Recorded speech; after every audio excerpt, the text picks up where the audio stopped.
राधे राधे दोस्तों, आप सभी श्रोताओं का दिल से अभिनंदन है आपके अपने चैनल धर्म ज्ञान हिंदी कहानियां पर। दोस्तों, बात उस जमाने की है जिस समय हमारे समाज में जादू टोने और तांत्रिकों का बहुत अधिक बोलबाला हुआ करता था और अधिकतर लोग अंधविश्वास में जीते थे। एक दिन की बात है, अमावस्या की आधी रात थी। मृत्युंजय तांत्रिक मतानुसार अपनी प्राचीन देवी जयकाली की पूजा करने बैठा। पूजा समाप्त करके जब वह उठा तो निकट स्थान के बगीचे से प्रातः काल का पहला कौआ बोला। मृत्युंजय ने अचानक पीछे घूमकर देखा तो मंदिर का द्वार बंद था। तब उसने देवी के चरणों में एक बार माथा टेककर उनका आसन सरकाया। आसन के नीचे से कटहल के काट का एक बक्सा बाहर निकला। मृत्युंजय के जनेऊ में उसकी चाबी बंधी थी। वह चाबी लगाकर मृत्युंजय ने बक्सा खोला। बक्सा खोलते ही चौंक कर हाथ से माथा ठोंक लिया। मृत्युंजय का अंदर का बगीचा प्राचीर से घिरा था। उसी बाग के एक भाग में बड़े बड़े पेड़ों की छाया के अंधकार में यह छोटा सा मंदिर था। मंदिर में जयकाली की मूर्ति के अलावा और कुछ न था। उसमें केवल एक प्रवेश द्वार था। मृत्युंजय ने बक्सा उठाकर बहुत देर तक हिला डुला कर देखा। मृत्युंजय के बक्सा खोलने के पहले वह बंद ही था। किसी ने उसे खोला नहीं था। मृत्युंजय ने कई बार प्रतिमा के चारों ओर चक्कर लगाकर टटोल कर देखा, परंतु उसे कुछ नहीं मिला। उन्मत्त होकर मंदिर का दरवाजा खोल दिया। उस समय प्रभात की किरणें फूट रही थी। मृत्युंजय तांत्रिक मंदिर के चारों ओर घूम घूम कर व्यर्थ की आशा में खोजते हुए चक्कर लगाने लगा। प्रभातकालीन आलोक जब प्रस्फुटित हो उठा तब वह बाहर के चंडी मंडप में आकर सिर पर हाथ रखकर सोचने लगा। सारी रात जागने के बाद श्रांत देह को थोड़ी सी झपकी आ गई। इसी समय जय हो बाबा की एक ध्वनि उसके कानों में पड़ी तो वह सुनकर चौंक पड़ा। प्रांगण में सामने एक जटा जूठधारी सन्यासी खड़े थे। मृत्युंजय ने भक्ति भाव से उनको प्रणाम किया। सन्यासी ने उसके सिर पर हाथ रखकर आशीर्वाद देते हुए कहा, बेटा, तुम मन में व्यर्थ ही शोक कर रहे हो। सन्यासी की बात सुनकर मृत्युंजय को आश्चर्य हुआ। वह बोला, आप तो अवश्य ही कोई अंतर्यामी है। नहीं तो मेरा शोक किस प्रकार जान लिया? मैंने तो किसी से भी कुछ नहीं कहा। सन्यासी बोले, वत्स, मैं कहता हूँ, तुम्हारा जो कुछ खो गया है उसके लिए तुम आनंद मनाओ, शोक मत करो। मृत्युंजय ने उनके पैर पकड़कर कहा, तब तो आप सभी कुछ जान गए हैं। किस तरह खो गया है, कहाँ जाकर फिर मिलेगा? आप जब तक यह नहीं बताएंगे मैं आपके चरण नहीं छोड़ूंगा। सन्यासी ने कहा, मैं यदि तुम्हारी अमंगल कामना करता तो बताता, किंतु भगवती ने कृपा करके जो हर लिया है उसके लिए शोक ना करना। सन्यासी को प्रसन्न करने के लिए मृत्युंजय ने सारे दिन विविध प्रकार से उनकी सेवा की। दूसरे दिन प्रातः उठकर अपनी गौशाला से लोटा भर दूध लेकर आया तो देखा सन्यासी वहां नहीं थे। मृत्युंजय जब बच्चा था और उसके पितामह हरिहर एक दिन इसी चंडी मंडप में बैठे हुक्का पी रहे थे, तब इसी तरह एक सन्यासी जय हो बाबा कहते हुए इसी आंगन में आ खड़े हुए थे। हरिहर ने उस सन्यासी को कई दिन घर में रखकर विधि पूर्वक सेवा द्वारा संतुष्ट किया था।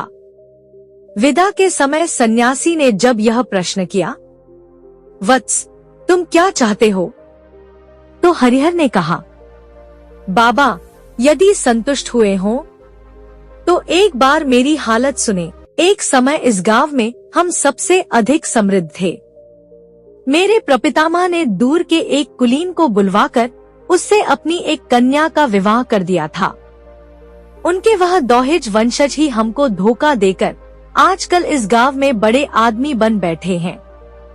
इस समय हमारी अवस्था अच्छी नहीं है, इसी कारण उनका अहंकार सहते रहते हैं, किंतु अब और नहीं सहा जाता।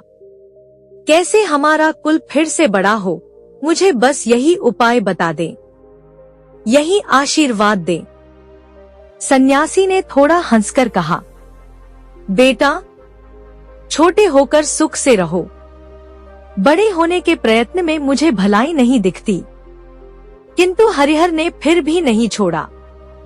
वंश को बड़ा करने के लिए वह सब कुछ स्वीकार करने के लिए राजी था। तब सन्यासी ने अपनी झोली से कपड़े में लिपटा रुई से बने कागज पर लिखा हुआ एक लेख निकाला। कागज लंबा था, जन्म पत्री के समान लिपटा था। सन्यासी ने उसको जमीन पर फैला दिया।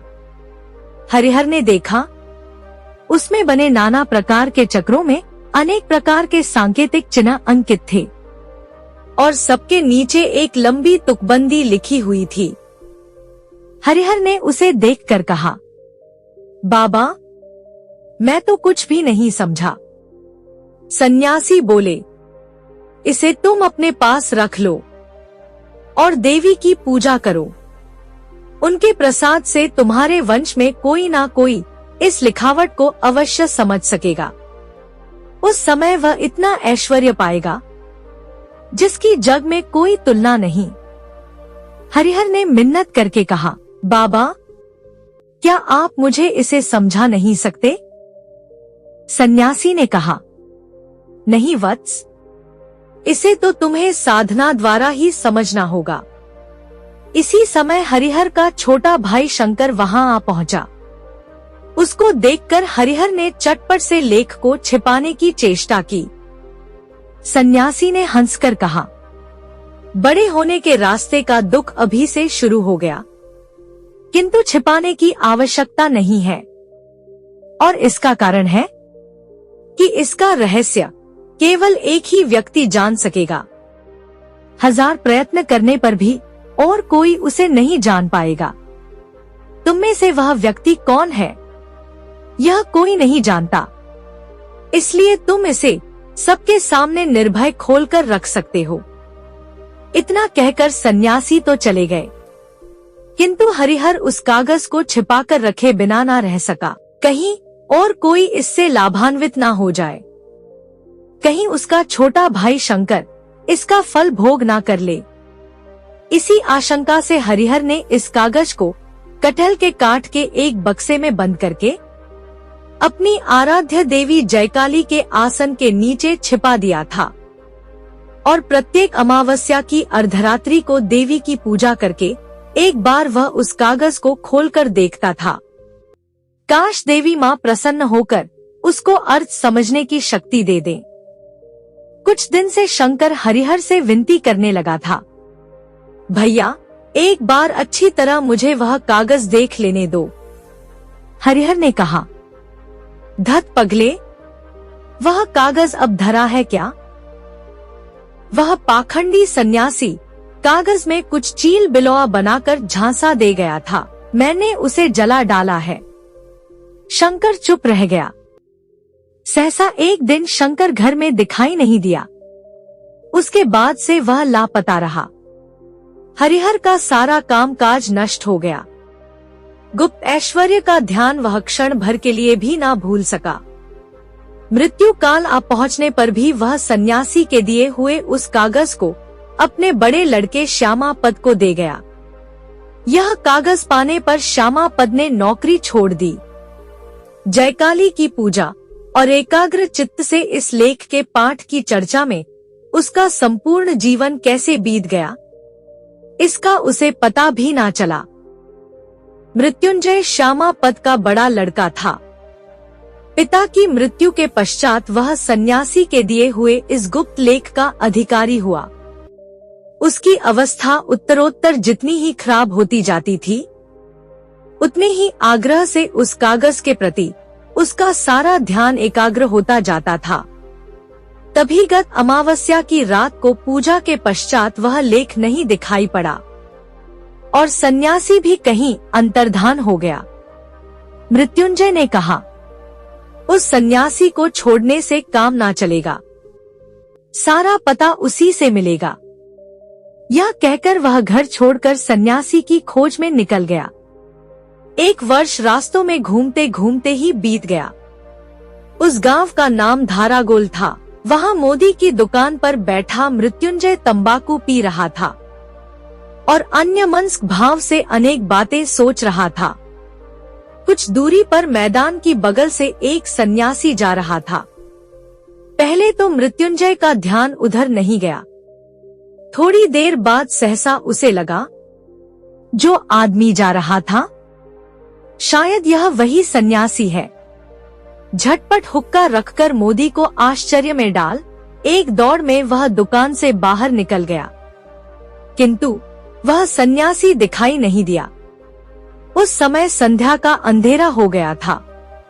अपरिचित स्थान में वह सन्यासी की खोज करने कहा जाए, यह निश्चय ना कर सका। लौटकर दुकान पर आकर मोदी से पूछा, यह जो सघन वन दिख रहा है वहाँ क्या है? मोदी ने कहा, किसी समय यह वन एक बहुत बड़ा शहर था, किंतु अगस्त्य मुनि के श्राप के कारण वहाँ के राजा और उनकी प्रजा सब महामारी में मर गए। कहा जाता है वहाँ खोजने से आज भी बहुत सारा धन और रत्न मिल सकता है, किंतु दिन दोपहरी में भी कोई उस वन में जाने का साहस नहीं कर पाता। जो भी इस वन में गया वह फिर कभी नहीं लौटा। मृत्युंजय का मन चंचल हो उठा। सारी रात मोदी की दुकान में चटाई पर लेटा वह मच्छरों के मारे अपने अंगों को चपेटता रहा और उस वन की बात, सन्यासी के दिए हुए उस लेख की बात सोचता रहा।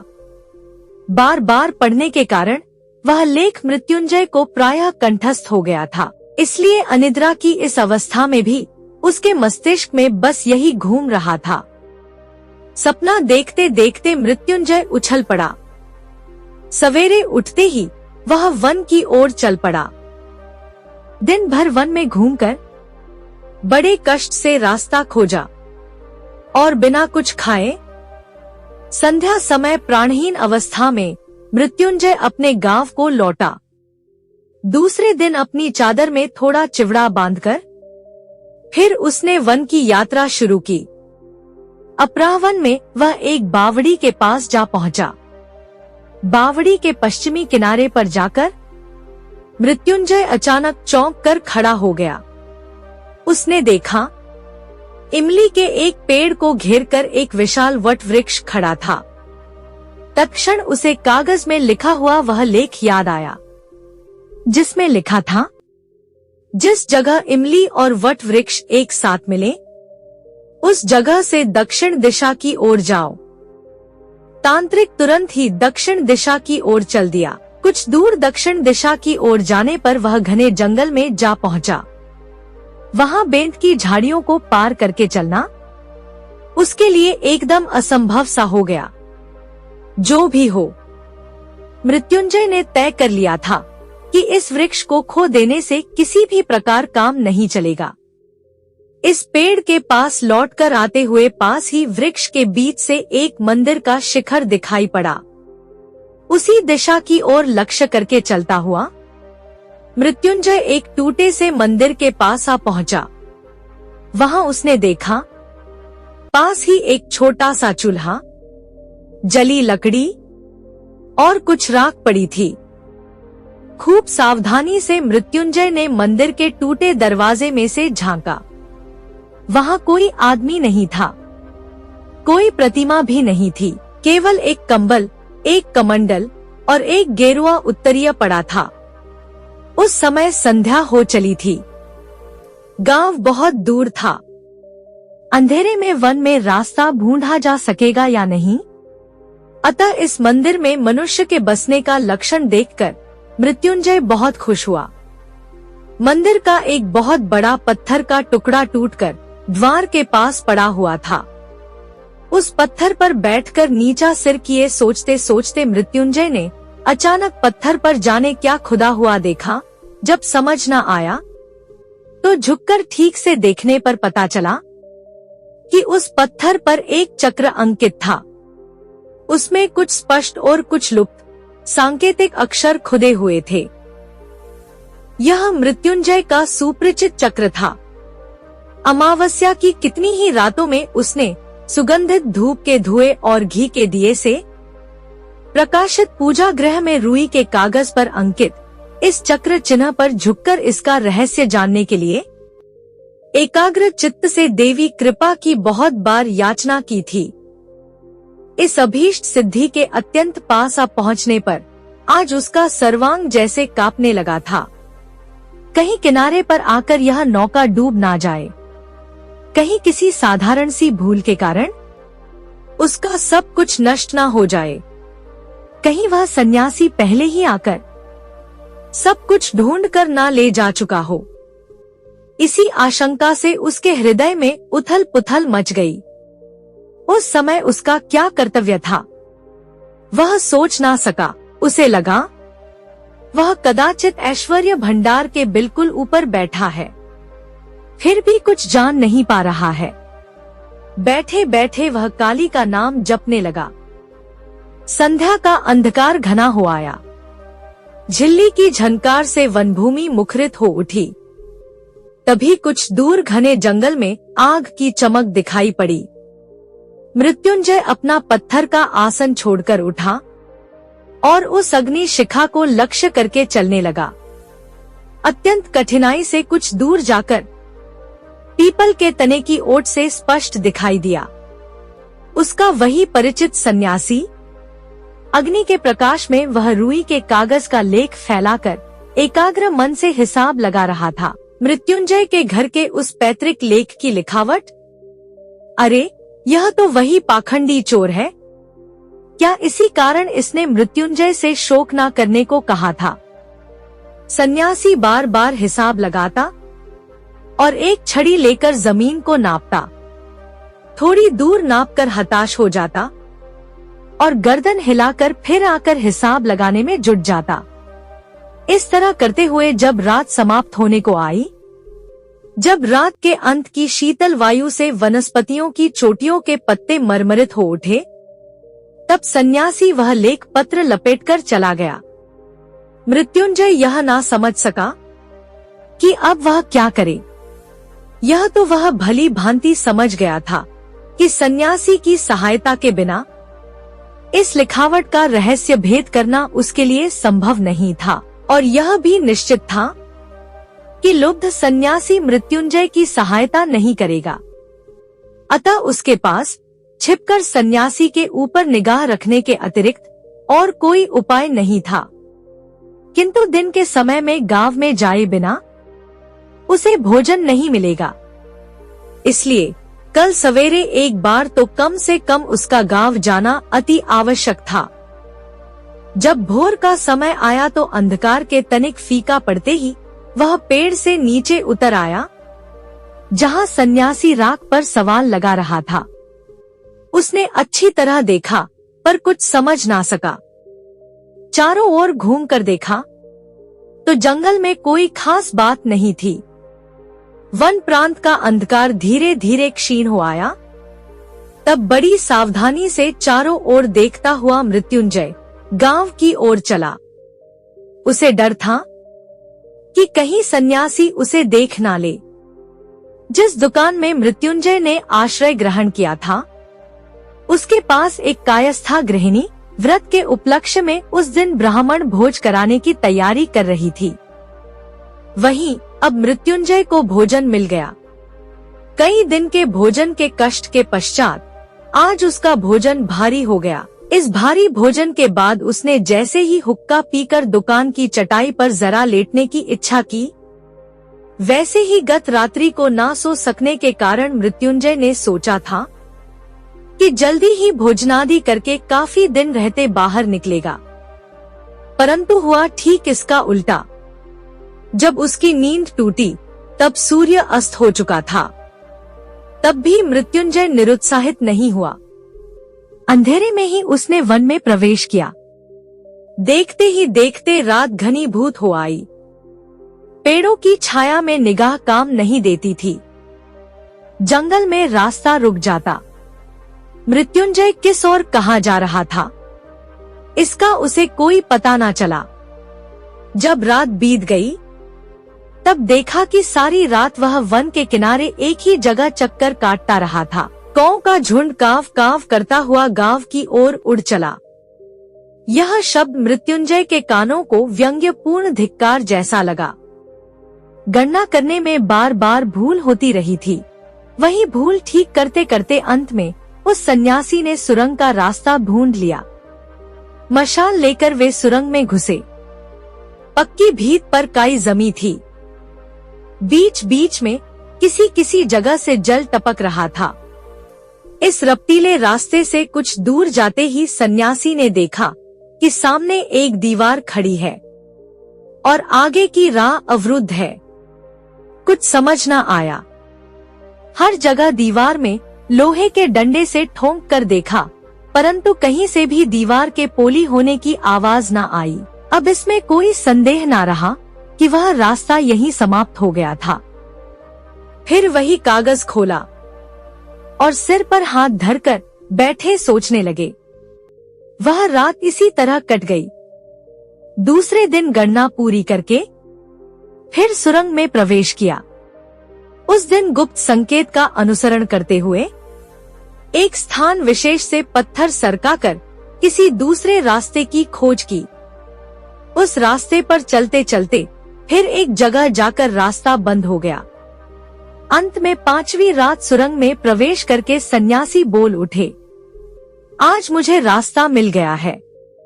अब आज मुझसे कोई भूल ना होगी। रास्ता अत्यंत जटिल था। उसकी शाखा प्रशाखाओं का अंत नहीं था। कहीं ऐसा संकरा कि घुटनों के बल चलना पड़ता।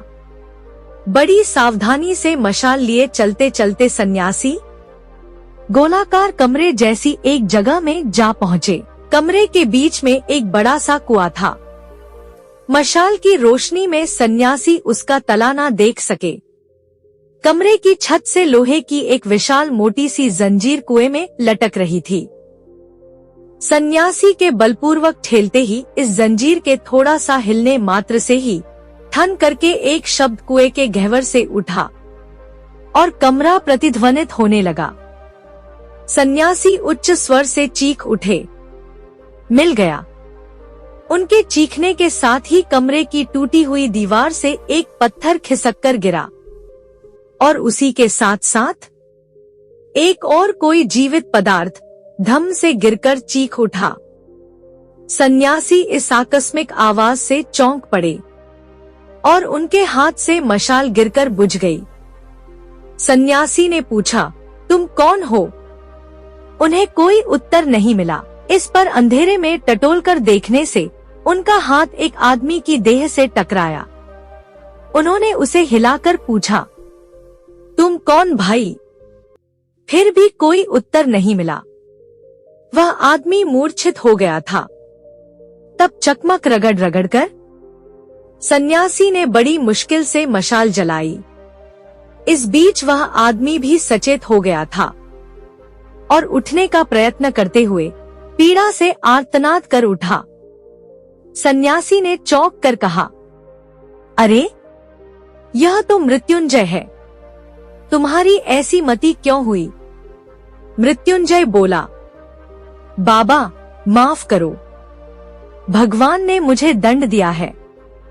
पत्थर फेंककर तुम्हें मारने जा रहा था, संभल नहीं सका, फिसलकर पत्थर सहित में गिर पड़ा। पैर अवश्य ही टूट गया होगा। सन्यासी ने कहा, परंतु मुझे मारने से तुम्हें क्या लाभ होता? मृत्युंजय ने कहा, तुम लाभ की बात पूछ रहे हो?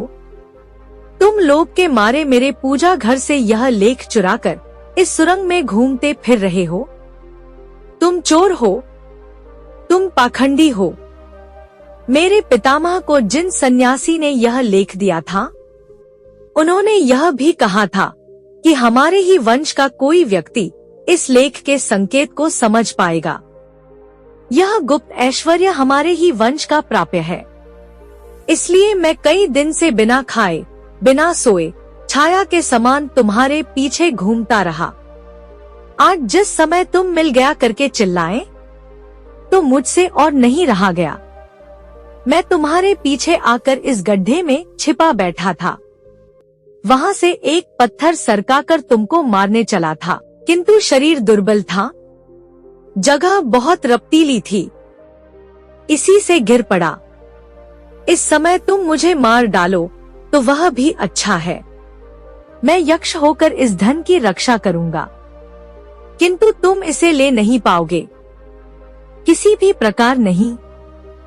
यदि लेने का यत्न करोगे तो मैं ब्राह्मण हूँ, तुम्हें अभिशाप देकर इस कुएं में कूदकर आत्महत्या कर लूंगा। फिर यह धन तुम्हारे लिए ब्राह्मण हत्या और गौहत्या के समान होगा। इस धन का तुम कभी भी सुख से भोग ना कर सकोगे। हमारे पिता और पितामह इस धन पर पूर्ण ममता रखकर मरे हैं। इस धन का ध्यान करते करते हम दरिद्र हो गए हैं। इस धन की खोज में मैं घर में अनाथा स्त्री और छोटे बच्चे छोड़कर, आहार निद्रा त्याग कर, अभागे पागल के समान घाट और मैदानों में घूमता फिर रहा हूँ। इस धन को तुम मेरे देखते तो कभी नहीं ले सकोगे। सन्यासी बोले, मृत्युंजय, तो फिर सुनो, तुम्हें सारी बात सुनाता हूँ। तुम जानते हो, तुम्हारे पितामह का एक छोटा सहोदर भाई भी था, जिसका नाम शंकर था। मृत्युंजय ने कहा, हाँ, पर वे तो घर से लापता हो गए थे। सन्यासी ने कहा, मैं वही शंकर हूँ। मृत्युंजय ने हताश होकर दीर्घ निश्वास छोड़ी। इतने दिन तक वह यह निश्चय किए बैठा था कि इस गुप्त धन पर एकमात्र उसी का अधिकार है। उसी के वंश के आत्मीय ने आकर यह अधिकार नष्ट कर दिया। शंकर ने कहा, सन्यासी से लेख पाने के बाद भैया ने उसे मुझसे छिपाने का पूरा यत्न किया था, किंतु वे जितना ही छिपाने लगे, मेरी उत्सुकता उतनी ही बढ़ने लगी। उन्होंने इस लेख को देवी के आसन के नीचे बक्से में छिपाकर रखा था। मुझे इसका पता लग गया। मैं दूसरी चाबी बनवाकर प्रतिदिन थोड़ा थोड़ा करके लेख की प्रतिलिपि करने लगा।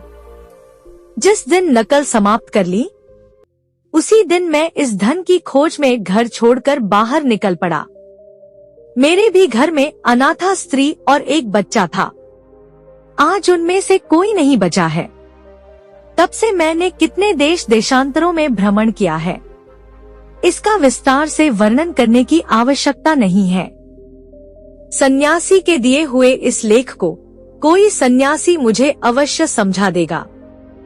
यह समझकर मैंने अनेक सन्यासियों की सेवा की। अनेक पाखंडी सन्यासियों ने मेरे इस कागज का पता लगाकर इसे चुराने की भी कोशिश की। इस प्रकार एक के बाद एक कितने ही वर्ष बीत गए। मेरे मन को क्षण भर के लिए भी सुख नहीं मिला, क्षण भर की शांति नहीं मिली। अंत में मुझे पूर्व जन्म में अर्जित पुण्य के प्रभाव से कुमायूं पर्वतों में बाबा स्वरूपानंद स्वामी का संग मिला। उन्होंने मुझसे कहा, तुम पहले अपनी तृष्णा दूर करो, तत्पश्चात विश्वव्यापी अक्षय संपदा अपने आप तुम्हें प्राप्त होगी। उन्होंने मेरे मन के ताप को शीतल कर दिया। उनकी कृपा से आकांक्षा का आलोक और धरती की श्यामलता मेरे लिए राज संपदा के समान हो गई। एक दिन पर्वत की शिला के नीचे शीतकाल की संध्या के दिन परमहंस बाबा की धूनी में आग जल रही थी। उसी आग को मैंने अपना वह कागज समर्पित कर दिया। मुझे देखकर बाबा थोड़ा मुस्कुराए। उनकी उस हंसी का अर्थ उस समय नहीं समझा था, पर आज समझा हूँ। उन्होंने अवश्य अपने मन में यही कहा होगा कि कागज को राख कर डालना आसान है, किंतु वासना इतनी जल्दी भस्मसात नहीं होती। कागज का जब कोई चिन्ह शेष ना रहा, तब जैसे मेरे मन के चारों ओर से एक नागपाश बंधन पूर्ण रूप से खुल गया हो। मुक्ति के अपूर्व आनंद से मेरा चित्त परिपूर्ण हो उठा। मैंने सोचा, अब मुझे कोई भय नहीं। अब इस जगत में मैं और कुछ नहीं चाहता। उसके कुछ समय बाद परमहंस बाबा का साथ छूट गया। उनको बहुत ढूंढा पर कहीं भी उन्हें ना देख सका। अब मैं सन्यासी होकर निरासक्त मन से विचरने लगा। अनेक वर्ष बीत गए। उस लेख की बात प्रायः भूल ही गया था। इस बीच एक दिन धारागोल के इस जंगल में प्रवेश करके एक टूटे से मंदिर में आश्रय ग्रहण किया। एक दिन रहते रहते देखा, मंदिर की दीवार पर जगह जगह अनेक प्रकार के चिन्ह बने हुए हैं। ये चिन्ह मेरे पूर्व परिचित थे। कभी बहुत दिनों तक जिसकी खोज में फिरा था, मानो उसका सुराग मिल गया। इसमें मुझे संदेह ना रहा। मैंने सोचा, यहाँ अब रहना नहीं होगा, यह वन छोड़ चलूं। किंतु छोड़कर जाना संभव नहीं हुआ। मन में विचार किया कि एक बार देख ही क्यों ना लिया जाए। आखिर यह है क्या? कौतूहल को बिल्कुल शांत कर देना ही अच्छा है। चिन्हों को लेकर काफी विचार किया, पर कोई फल ना निकला। बार बार लगने लगा कि वह कागज क्यों जला डाला, उसको रखे रहने में क्षति ही क्या थी। तब मैं फिर अपने जन पर स्थान गया।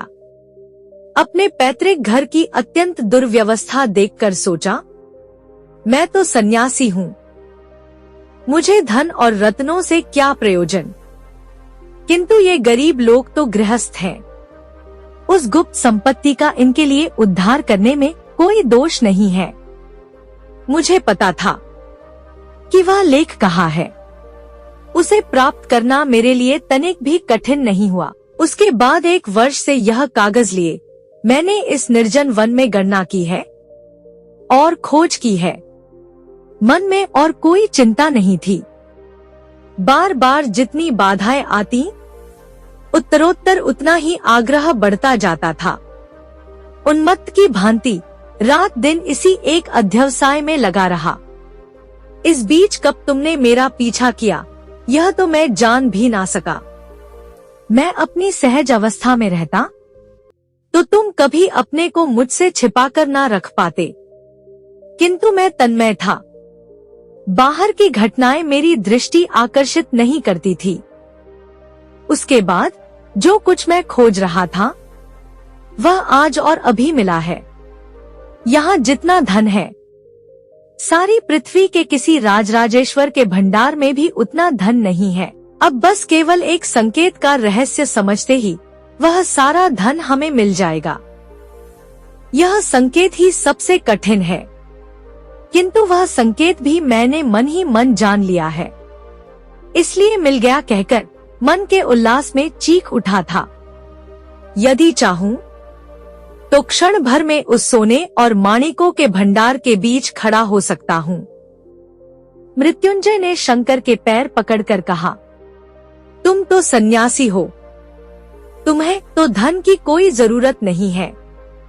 भगवान के लिए मुझे उस भंडार में ले चलो, मुझे इस धन से वंचित ना करो। शंकर ने कहा, आज मेरा अंतिम बंधन खुल गया है।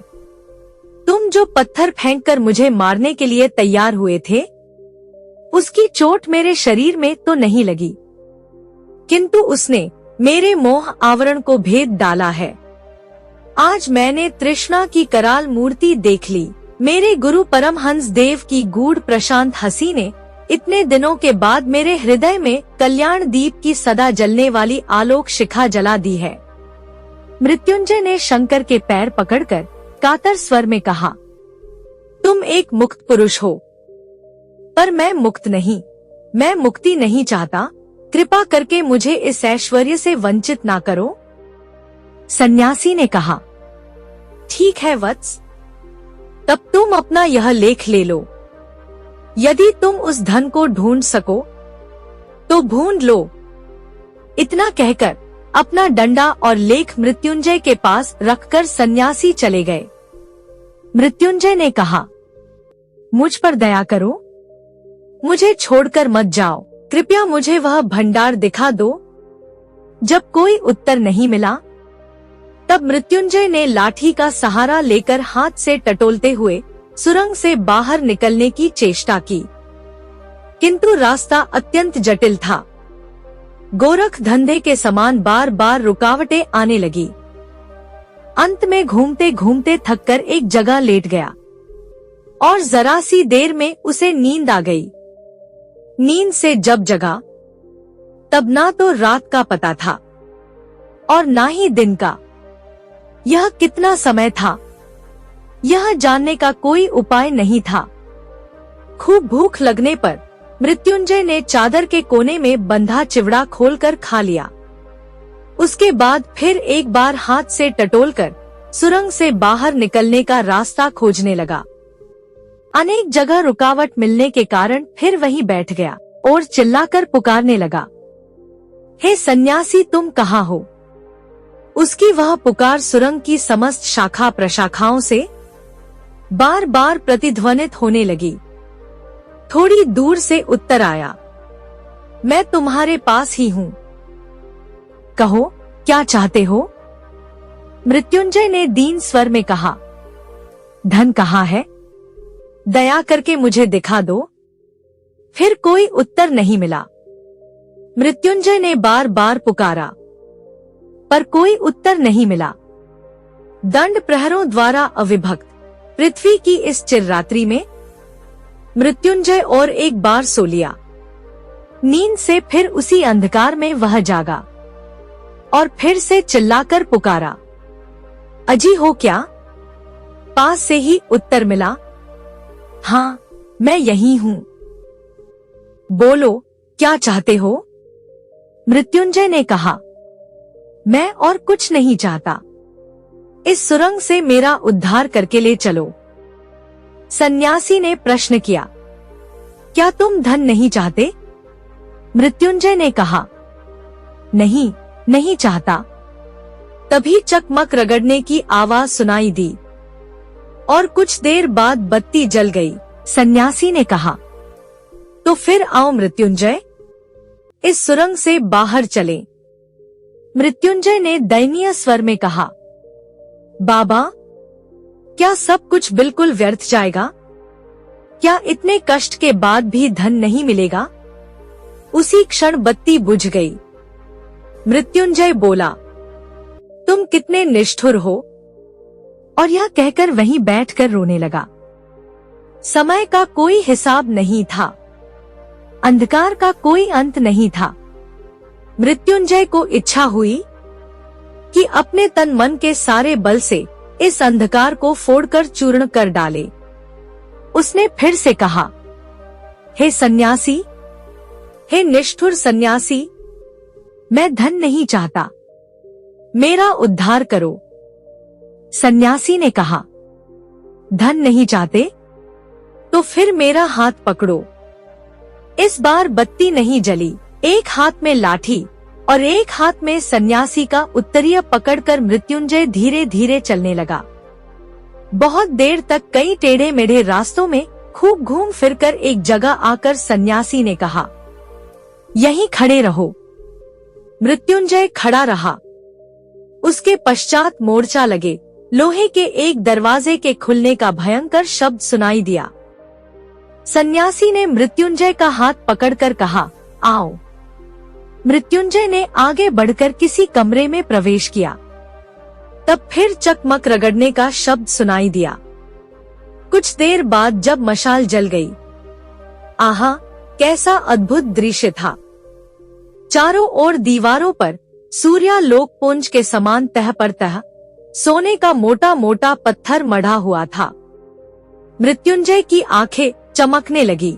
वह पागलों की भांति बोल उठा, यह सोना मेरा है, इसे मैं किसी भी प्रकार छोड़कर नहीं जा सकता।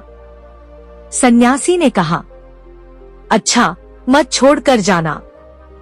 यह मशाल रही और वह सत्तू चिवड़ा और एक बड़े लोटे में जल रखे जाता हूँ। देखते देखते सन्यासी बाहर चले गए और उस स्वर्ण भंडार के किवाड़ बंद हो गए। मृत्युंजय बार बार इस स्वर्ण पुंज का स्पर्श करता हुआ सारे कमरे में चक्कर लगाने लगा। सोने के छोटे छोटे टुकड़े तोड़कर जमीन के ऊपर फेंकने लगा, कुछों को गोद में बटोरने लगा, एक से दूसरे को टकराकर शब्द करने लगा और सारे शरीर पर फेरकर उसका स्पर्श लेने लगा। अंत में थककर सोने का पत्थर बिछाकर उसके ऊपर लेटकर सो गया। जब जागकर देखा तो चारों ओर सोना झिलमिला रहा था। वहां सोने के अलावा और कुछ नहीं था। मृत्युंजय सोचने लगा, धरती पर शायद अब तक प्रभात हो गया होगा।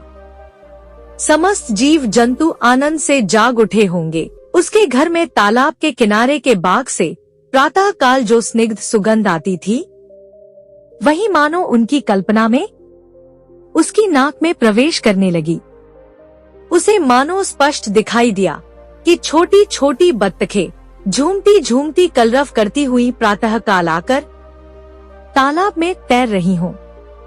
स्वप्न निद्रा से जागकर मृत्युंजय दरवाजा पीटकर पुकारने लगा, सन्यासी महाराज, बाहर हो क्या? द्वार खुल गया। सन्यासी ने कहा, क्या चाहते हो? मृत्युंजय बोला, मैं बाहर जाना चाहता हूँ, किंतु क्या सोने के एक दो पत्थर भी साथ नहीं ले जा सकूंगा?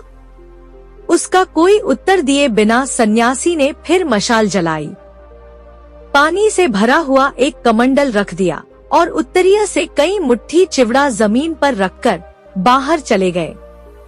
द्वार बंद हो गया। मृत्युंजय ने सोने का एक पतला पत्थर लेकर उसे मोड़कर टुकड़े टुकड़े करके तोड़ डाला। उस टूटे हुए सोने को लेकर कमरे के चारों ओर मिट्टी के ढेले के समान बिखेरने लगा। कभी दांतों से काटकर सोने के पत्थर में दाग करता, कभी सोने के किसी पत्थर को जमीन पर फेंककर उसके ऊपर बार बार पदाघात करता और मन ही मन कह उठता, पृथ्वी पर ऐसे सम्राट कितने हैं जो सोने को इस प्रकार इधर उधर बिखेर सकते हैं। मृत्युंजय पर मानो एक प्रलय की सनक सवार हो गई थी। उसकी इच्छा होने लगी कि वह उस स्वर्ण राशि को चूर्ण करके धूल के समान फाक फाक कर उड़ा दे और इस प्रकार से पृथ्वी के सारे स्वर्ण लुब्ध राजा महाराजाओं का तिरस्कार करे। इस तरह जितनी देर हो सका मृत्युंजय ने सोने को लेकर खूब खींचतान की और फिर थक कर सो गया। नींद खुलने पर वह अपने चारों ओर फिर वही स्पर्श राशि देखने लगा। तब दरवाजे को पीटकर वह चिल्लाकर बोल उठा, ओ सन्यासी, मैं यह सोना नहीं चाहता, मुझे यहाँ से बाहर निकालो। किंतु द्वार नहीं खुला। चिल्लाते चिल्लाते मृत्युंजय का गला बैठ गया, किंतु द्वार फिर भी नहीं खुला। सोने के एक एक पिंड को लेकर वह फेंककर दरवाजे पर मारने लगा, किंतु कोई परिणाम ना निकला। मृत्युंजय का हृदय बैठने लगा, क्या अब सन्यासी नहीं आएंगे? क्या मुझे इस स्वर्ण कारागार में तिल तिल और पल पल करके सूखकर मर जाना होगा? तब सोना देखकर उसे डर लगने लगा। मृत्युंजय का हृदय अब कांपने लगा। वह बाहर निकालने के लिए व्याकुल होने लगा। उसके साथ उनका कोई संपर्क नहीं था, वेदना का कोई संबंध ना था। सोने के ये पिंड नहीं प्रकाश चाहते थे, ना आकाश, ना वायु, ना प्राण, ना मुक्ति। ये इस चिर अंधकार में चिरकाल से उज्ज्वल रहकर कठोर और स्थिर होकर पड़े थे। पृथ्वी पर अब गोधूली बेला हो गई होगी। गांव और घर की अत्यंत क्षुद्र और तुच्छ बातें आज मृत्युंजय की कल्पना दृष्टि के आगे उज्जवल हो गई। उसे अपना वह जीवन, वह खुला आकाश और मंद मंद बहती वह सुगंधित वायु, पृथ्वी के संपूर्ण मणि माणिक्यों से उसे अधिक मूल्यवान प्रतीत होने लगे। उसको लगने लगा केवल क्षण भर के लिए एक बार। यदि अपनी उस श्यामा जनी धारित्री की धूली भरी गोद में, उस उन्मुक्त आलोकित नील गगन के नीचे, घास पात की गंध से बसी उस वायु से हृदय भरकर एक बार अंतिम श्वास लेकर मर सकता, तो जीवन सार्थक हो जाता। इसी समय द्वार खुल गया। कमरे में प्रवेश करके सन्यासी ने कहा, मृत्युंजय, क्या चाहते हो? वह उत्साहित मन से बोल उठा, सन्यासी बाबा, मैं और कुछ नहीं चाहता। मैं इस सुरंग से, इस अंधकार से, इस गोरख धंधे से और इस सोने के कारागार से बाहर निकलना चाहता हूँ। मैं प्रकाश चाहता हूँ, खुला आकाश चाहता हूँ और मुक्ति चाहता हूँ। सन्यासी ने कहा, इस सोने के भंडार से भी अधिक मूल्यवान रत्न भंडार भला और कहा है। एक बार वहां नहीं चलोगे? मृत्युंजय ने कहा, नहीं नहीं सन्यासी, मैं अब कहीं नहीं जाऊंगा। सन्यासी ने कहा, एक बार देख आने की भी उत्सुकता नहीं है? मृत्युंजय ने कहा, नहीं, मैं देखना भी नहीं चाहता। सन्यासी ने कहा, अच्छा तो फिर आओ। मृत्युंजय का हाथ पकड़कर सन्यासी उसे उस गहरे कुएं के पास ले गए। उसके हाथ में वह लेख पत्र देकर कहा, इसे लेकर तुम क्या करोगे? मृत्युंजय ने उस पत्र को फाड़कर उसके टुकड़े टुकड़े करके कुएं में फेंक दिया और फिर सन्यासी का साथ पाकर लालच के उस दलदल से बाहर निकल आया। दोस्तों, आपको यह कहानी अच्छी लगी हो तो इस वीडियो को लाइक करके हमारे चैनल को सब्सक्राइब भी अवश्य कर लीजिएगा।